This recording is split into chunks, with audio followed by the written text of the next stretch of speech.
Imagine this for a second. You've got the perfect project schedule. I mean, it's a work of art. The critical path is mapped out. Your supply chain is humming along perfectly. A controlled environment, a symphony of logistics, as they say. Exactly. But construction, it doesn't happen in a perfect little bubble, does it? It happens out in the real world. And the real world can throw things at you that no Gantt chart could ever predict. We're not talking about a delayed permit here. No, not even close. Okay. We're talking about the ground literally shaking beneath your sight, a war breaking out, a hurricane making a direct hit, the kind of thing that just makes a total mockery of your plan. Right. So today we're going deep into what happens when that kind of chaos hits. We're opening up the FIDIC Red Book, the 2017 edition, and we are going straight to Clause 18. Clause 18, the Exceptional Events Clause. Which, I have to say, that's a bit of a rebrand, isn't it? I'm sure a lot of people listening are thinking, he means force majeure. Why the change? It's a very deliberate shift. Force majeure is, a classic legal term, but it carries a lot of baggage from different legal systems. So different interpretations depending on where you are. Exactly. FIDIC wanted to get away from that ambiguity. They wanted a single self-contained definition right there in the contract. So out with force majeure and in with the much more specific exceptional events. Okay, so that's our mission for this deep dive. When disaster strikes, who pays? Who holds the risk? If a rebellion shuts down the country I'm working in, is my company protected, or am I just on my own? It's the ultimate guide to disaster management in the contract. And the answer to am I protected isn't a simple yes or no. Of course not. It depends on passing a very, very specific four-part test. Let's get right into that test then. I think there's a huge misconception that if something catastrophic happens, like a massive flood, the contractor is just automatically off the hook. That is a really dangerous assumption to make.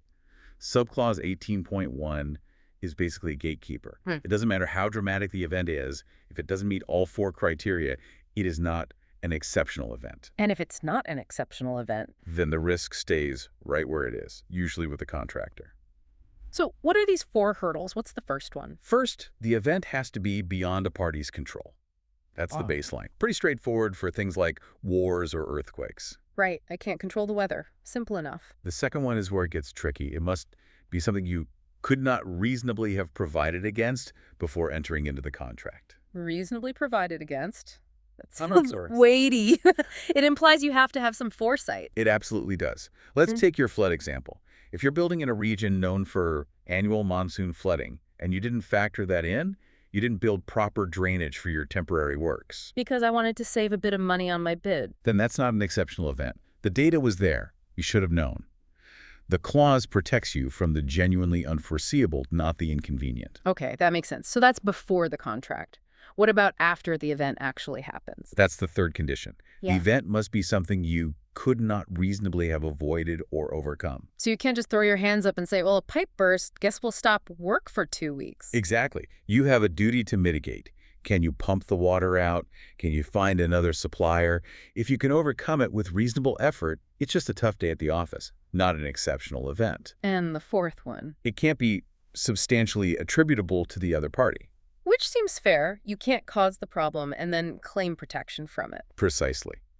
You can't claim for a fire caused by your own negligence. So if you pass that four-part filter, you're in. And the contract then gives this list, items A through F, of what these events look like. It's like a list of horrors. It is. And the way they're categorized is really important for what comes later when we talk about who pays. Let's run through that list. You've got the big ones up front, A, and B, war, hostilities, invasion, terrorism. Yeah, those are usually the clearest cut cases. A war starts, it pretty much always passes the four-part test. But then you get to C and D, riot, commotion, disorder, strike, or lockout. This is where there's a really sharp distinction for the contractor, right? A critical one.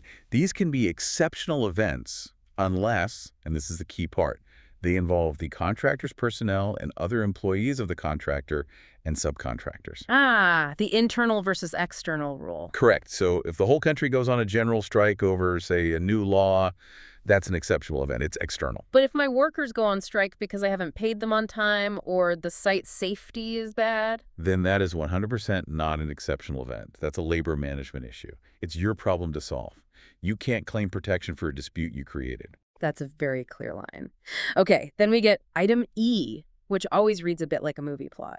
munitions of war, explosive materials, ionizing radiation. It sounds like science fiction, but in post-conflict zones, finding unexploded ordnance is a very real, very terrifying risk. And there's an exception there too, isn't there? Yes. It doesn't count if it's attributable to the contractor's use of such munitions. So if I'm using dynamite for blasting and I mess it up, You own that disaster. You can't claim exceptional event when you were the one who brought the explosives to the party. makes sense. And finally, item F, natural catastrophes. Your earthquakes, tsunamis, hurricanes, the acts of nature. And as we'll see, FID treats these very differently from the others when it comes to money. Okay, before we get to the money part, which I know is what everyone's waiting for, let's talk process. An event happens, a hurricane, it passes the test. What do I have to do immediately? This is where so many valid claims fail. You have to look at subclause 18.2. There is a ticking clock. You must give a notice to the other party, and you have 14 days. 14 days from when the hurricane hits. 14 days from when you became aware or should have become aware of the event. Oof. That should have become aware part is tough. You can't just stick your head in the sand. No, and the penalty for being late is severe. What happens? I mean, come on. If I'm dealing with the immediate aftermath and I send the notice on day 20, surely there's some slack. There is not. The contract is very clear. If the notice is late, you're only excused from performance starting from the day the notice is actually received. Oh, wait. Explain that. So the claim isn't totally dead. It's a sliding bar. If the hurricane hits on day 1 and you give notice on day 20, you have missed that 14-day window. So the contract says you are not excused for any of the delays that happen between day 1 and day 20. So for those first 3 weeks, I'm technically liable for delay damages? Theoretically, yes. Even though the site was underwater, you lose all that retroactive protection because the paperwork was late. That is brutal. It just highlights how important the admin side is, even in a total crisis. It's absolutely vital. Speaking of obligations, there's one thing that Clause 18.2 says is never, ever excused. Yes, the golden rule. The obligation to make payments due to the other party is never excused by an exceptional event. So the work can stop, the trucks can stop, everything can stop, but the money has to keep flowing for work already done. Correct. An employer can't use a hurricane as an excuse to not pay a certified invoice. It protects the contractor's cash flow, which is the lifeblood of any project. And then there's subclause 18.3, the duty to minimize delay. You can't just sit back. No, you have to use reasonable endeavors to mitigate the impact, and you have to keep communicating. Send updates every 28 days if the event is ongoing. Silence is fatal. Okay, let's get to it. The so what question. The question that decides if a contractor survives this thing. Do I get extra time and do I get extra money? This brings us to subclause 18.4. And this is, I'd argue, the most important risk allocation in the whole book. It draws a very sharp line between time and money. Let's start with time. That seems easier. Time is the easier half, you're right. Generally, if you're prevented from working, you're entitled to an extension of time, or EOT. That protects you from delay damages. Okay, great. So I won't get fined for being late, but an EOT doesn't pay for my idle cranes or my site security or my overheads. That's costing me real money every day. No, it doesn't. That's cost. And this is where FIEA creates that massive divide we talked about, based on the cause of the event. It goes back to that list, A through F. It does. Subclause 18.4b says you get your costs paid for events described in subparagraphs A through E. So war, rebellion, riots, strikes, explosives, the man-made political risks, basically. Broadly, yes. So if it's a war or civil disorder, the employer reimburses the contractor's costs for that downtime. But wait, you're saying A through E? I am. What about F, natural catastrophes? Oh, he's missing from the list. Item F. So you're telling me if a hurricane hits my site? You get an extension of time, but you do not get your costs. The contractor bears their own cost for the delay. Wow. That feels wrong somehow. Why is a war different from an earthquake? Why do I get paid if a riot shuts me down, but not a tsunami? It's all about risk philosophy. Natural disasters are seen as neutral events. Nobody's at fault. So the contract splits the pain. The employer loses the use of the project, and the contractor loses their overheads. Shared pain. But with political risks, like a war, The thinking is that the employer is the one who owns the site in that country. They are inviting the contractor into that environment. So the risk of that country's stability sits with the employer. that is a fundamental distinction. So if you're bidding on a job in a hurricane zone or an earthquake zone, Clause 18 is screaming at you, price this risk in. That's it, exactly. Don't assume the contract will save you. You need to get insurance for that. That's a crucial takeaway. Okay, worst case scenario, the event just keeps going, the project is stuck in limbo. At what point can everyone just agree to walk away? That's the nuclear option in subclause 18.5. Optional termination. The contract knows you can't be stuck forever. What's the trigger point for that? The numbers are very specific. If work is prevented for a continuous period of 84 days. So 3 months of nothing. Yes. Or if it's an on-again, off-again problem from the same event and the total time stopped hits 140 days. And if we hit that mark, either side can terminate. Correct. It's a no-fault divorce, and either party can initiate it. So how does the settlement work? It's not messy like a normal termination for breach, I assume. No, it's designed to be a clean break. The contractor gets paid for all the work they've already done. That's a given. But it also covers things like materials you've ordered and are committed to. The employer essentially has to buy that inventory from you.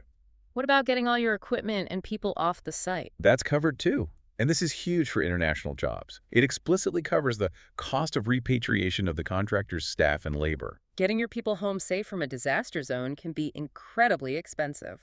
It is. And the contract makes sure that burden doesn't fall on the contractor. The goal is to make the contractor whole for the work and commitments they've made, not for the profit they lost on the unbilled portion. Right, you don't get your lost profit. No, that's the sacrifice. Okay, before we wrap, there's one last little bit. Clause 18.6, release from performance under the law. How is this different? It's a legal safety net. Clause 18.1 is all about the contract's rules. This is about when the actual law of the land steps in and makes it impossible or unlawful to continue. Like a new government sanction or a trade embargo? Exactly. If the law says stop building, the contract can't force you to break the law. So this clause provides a way out. And the payout is the same. Yes, it mirrors the termination for exceptional events. Work done, materials repatriation. It's a catch-all to ensure a fair settlement. We've covered a lot of ground. From the strict 4-part test to that brutal 14-day notice period, the huge split between time and money for different disasters, and finally, the escape hatch of termination. It really is a comprehensive system designed to bring some kind of order to absolute chaos. If you could leave our listeners with one final thought on Clause 18, what would it be? I'd point them back to subclause 18.3, the duty to use reasonable endeavors to minimize delay. Why that one specifically? Because the contract is great at defining the events, and it's great at defining the money, but it does not define reasonable. In a huge global crisis, a pandemic, a supply chain collapse, what is a reasonable endeavor? Is paying 10 times the price to air freight materials reasonable to save a few weeks? Where do you draw the line? That's where the real fights happen, isn't it? In that gray area. Exactly. The black and white text of the contract meets the chaotic reality of human limitation. And knowing that your actions will be scrutinized under that reasonable standard is vital. A sobering thought. It's not enough to be a victim of the event. You have to be an active manager of the crisis. Always. Well, thank you for guiding us through the fine print that keeps the world building, even when it feels like it's falling apart. My pleasure. And to our listeners, keep building, check your notice periods, and we'll see you on the next deep dive. If you're interested in the templates, please visit our shop. The link is in the description. Thanks for watching. Please subscribe and see next time.